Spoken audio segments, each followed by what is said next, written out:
Thanks to modern submarine designs, a lot of people see underwater crafts as luxury vessels. However, over a century ago, during the First World War, submarines were known for being lethal war machines. What submarines did the US Navy use during this time? Stay with us to find out this and much more. The first submarines that served during World War I were the Plunger-class subs. Also known as A-class submarines, these vessels were one of the earliest underwater crafts built for the US Navy, consisting of 7 crafts: Plunger, Adder, Grampus, Moccasin, Pike, Porpoise, and Shark. These submarines were never really battle machinery.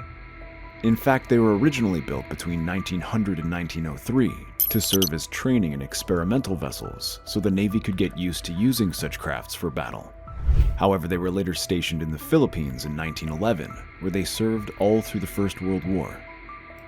In the design of these boats, the aim was to create an enlarged and improved version of the Holland, which was the US Navy's first submarine. To do this, a powerful 4-cylinder 160 bhp auto engine and an enlarged 66-cell battery, which was 24% more powerful than the ones installed on the Holland, were used. The ballasts and fuel tanks were located internally, and the plungers had very little superstructure topside, which made just enough room for an operator to stand upright. In fact, the design of these boats required the commanding officer to act not only as a helmsman, but also a diving plane operator. It's important to point out that this class of ships failed in many ways during both the builders' and Navy's trials. The gasoline engine had terrible ventilation, the main switchboard was wrongly situated, the depth gauge was inadequate, and worst of all, the poor superstructure and short conning tower made the plungers very flood-prone, even when the seas were calm. These defects were corrected to a large extent to make these submarines good enough to serve during the war, but there was still much advancement to be made, which is where the B-class submarines came in. Named Viper, Cuttlefish, and Tarantula, these were the last submarines designed directly by John Holland, and also the last US Navy submarines designed with a single axle-mounted propeller until the experimental USSR Albacore of 1953. With a surface range of 540 nautical miles, a submerged range of 12 nautical miles, complement of 10 officers, and armament of 2 18-inch bow torpedo tubes, these vessels were the Navy's first attempt at building submarines with increased underwater speed. To achieve this, a streamlined rotating cap over the torpedo tube muzzle was added to eliminate drag caused by muzzle holes. And we have to say, they pretty much hit the jackpot with this innovation addition, as it'd be a constant feature for the majority of the submarines launched in the decade that followed. A small sail was also added to the subs in this class for extended surface runs. However, dismantling of this structure took too much time. And although that wasn't considered a liability at the time of construction, the Navy eventually found out, while using the B-class submarines on North Atlantic seas during the World War, that this feature was inadequate in unfavorable weather. Remember though, the United States only got involved in the First World War in 1917, meaning the Navy didn't discover this adverse weather flaw of the B-class submarines till over a decade later. Hence, many more models of submarines were made with the same feature, including the C-class submarines. Built between 1906 and 1909, the 5 crafts in this class were similar to their predecessors in a number of ways. The major differences, however, were related to size and engine machinery. Submarines Octopus, Stingray, Tarpon, Bonita, and Snapper were the first to be designed solely by Lawrence Spear, who sought to make them larger in size than earlier models. Hence, these vessels measured 32.11 meters by 4.24 meters, which is considerably larger than the 25.15 meters by 3.81 meters dimensions of the B-class and could occupy 15 persons. These boats were also the first US submarines to have 2-shaft propulsion, meaning 2 shafts, 2 500-horsepower gasoline engines, 2 electric motors, and 2 60-cell batteries. This design was so groundbreaking, it was maintained till the early 1950s. After being deployed to the Atlantic Fleet, the 5 boats were sent to South America during the war, serving at Coco Solo, Panama Canal. The C-class boats became the first US Navy submarines to hold major trials with warships. Next are the D-class submarines, a trio of submarines who, although were larger than the C-class boats, could only occupy the same number of personnel. They were the first US Navy subs to have a surface range of over 1,000 nautical miles. 1,179 to be precise. The D-class vessels were also the first U.S. Navy boats with 4 forward torpedo tubes, a feature which became the standard until the Tamber class of 1940. During World War I, all 3 boats were deployed to serve on the East Coast off New York and Connecticut, where they were used as training boats till they were decommissioned and sold for scrap in 1922. Perhaps the most impressive thing about this class is that a number of renowned future admirals started out commanding these submarines, including World War II Commander-in-Chief William Nimitz. Then we have the E-class submarines, which are almost identical replicas of their predecessors in size, displacement, and armament. Where they are really different is with their engines. The E-class was the first U.S. Navy diesel-powered submarines, and the use of gasoline-fueled engines on submarines globally started going into extinction. These ships also saw the Navy adopt bow diving planes for the first time to improve depth control precision, another feature that would last until the 1950s. While in service, these submarines were known as pig boats because of how terrible the living quarters were. By World War I, only one of the 2 D-class submarines was used. D-1 was deployed to the Azores in World War I as a training vessel, although she was eventually deployed to patrol against U-boats, becoming the oldest and smallest U.S. submarine to perform war patrols in that war. Take a guess for what class of U.S. Navy submarines that served in World War I comes next. You'd be wrong to say F-class. That's right.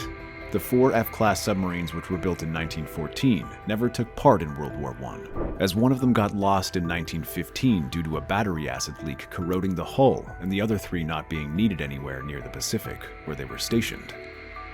The G-class submarines, on the other hand, played a very vital role in the war. Much unlike aforementioned classes, the 4 vessels in this class had certain unique details in their designs. They are often considered to be each in a class by herself. G1, G2, and G4 were gasoline-powered, the last of their kind in the US Navy, but that's as similar as they get. G1, for example, was built with very high performance specifications. It didn't have bow planes and had 3 sets of diving planes spaced along the midship part of the hull to facilitate level diving, and had 4 18-inch torpedo tubes, 2 of which could only fire at angles above, not directly ahead or astern. G2 had the same number of tubes but in different positions: 2 bow internal, 1 bow external, and 1 stern external, with 8 torpedoes. She also had 4 engines, 2 on each shaft with a clutch between them, which made the sub vibrate heavily during operation. G3 was even more different, having not just 4, but 6 18-inch torpedo tubes. 2 of these were bow internal, 2 bow external, and 2 stern external, with 10 torpedoes. She was also the only sub in this class with diesel engines, and the only one to be fitted with sponsons for improved stability. The last member of the class, G4, had 4 torpedo tubes, but hers was 2 bows and 2 stern 18-inch internal torpedo tubes, with 8 torpedoes. Although she comes last, this vessel was the first US Navy sub with a stern tube. She also had similar engine installments as G2, and ended up being the only one of the 4 G-class subs that didn't get fitted with Chariot bridge shields during World War I. These shields were installed to make surface operation more effective in rough weather. Funny how it never proved useful, since none of the submarines were sent overseas during the war. Instead, the G-class submarines were used for training and experiments in submarine schools at Connecticut, Newport, and New London all through the war. The H-class submarines served similar purposes, although some had minor patrol outings during the war. For the most part, these subs were designed just like their predecessors: double propulsion, diesel engine, similar 4 torpedo tubes and 8 torpedo armaments. It's important to mention, though, that only H1 to H3 was originally built for the US Navy, while the remaining 6, H4 to H9, were built for export to Russia before being seized by the US. Because of the difference in ownership, the first 3 were built to the EB-26A design, with a watertight bulkhead separating the torpedo room from the forward battery compartment. The other 6, on the other hand, were built with the EB-26R design. No bulkhead between the torpedo room and the forward battery, making it just one massive compartment. Up next, we have the class considered to have been the most successful during the First World War, the K-class submarines. Consisting of 8 vessels, K1 to K8, these vessels had somewhat similar designs to the H-class. They, however, were slightly larger in size, making them able to meet the latest performance requirements at the time. These improvements include the removal of the watertight bulkheads that made the control room a separate space, and the surrounding of the conning tower with a streamlined fairwater. Only a few years after these vessels were constructed, K1, K2, K5, and K6 were deployed to the Azores as convoy escorts during World War I, while the remaining 4 were sent to Key West, Florida, for training and coastal security patrols. The 4 K-class boats in the Azores proved very efficient in service, whether they were patrolling or protecting convoys. The most modern submarines available to the US Navy by the time they entered the war were the 11 L-class subs. These vessels had slightly improved standard single-hull spindle-shaped twin-propeller axial rudder design. They were the first US Navy submarines in decades built without the rotating bow cap for the torpedo tube muzzle doors. Instead, they had individual fared-in shutter doors, which are common to date. L-classes also became the first US submarine classes to have a deck gun, a 3-inch 23 caliber partially retractable gun. This gun, however, proved more disappointing than innovative, as it was found to lack range, hitting power and, on some occasions, would retract back when fired, which could be fatal to the gun operating crew. Luckily, this design was only included in the Electric Boat Company designs. The L-class submarines had been poorly used by the Navy in just months of service before USA's entry into the First World War. Hence, they had to be refitted and repaired before being sent to Bantry Bay as Submarine Division 5 for convoy escort and anti-U-boat patrols. Disappointingly, though, they never sank any U-boat all through the war, which gave the Navy more to improve on for follow-on submarines. Guess what, though? L-class submarine's successor, the USS M1, ended up being so disappointing, no other submarines of her class were built. Her double hull design, which was implemented to move most of the fuel and ballast tanks into the spaces between the outer and inner hulls, ended up being a failure. The submarine was too small for such a design, making the tankage space very tight and difficult to maintain. This resulted in a host of problems, including complicated venting and flooding. It's still a shame that this was the last submarine built for the US Navy during World War I.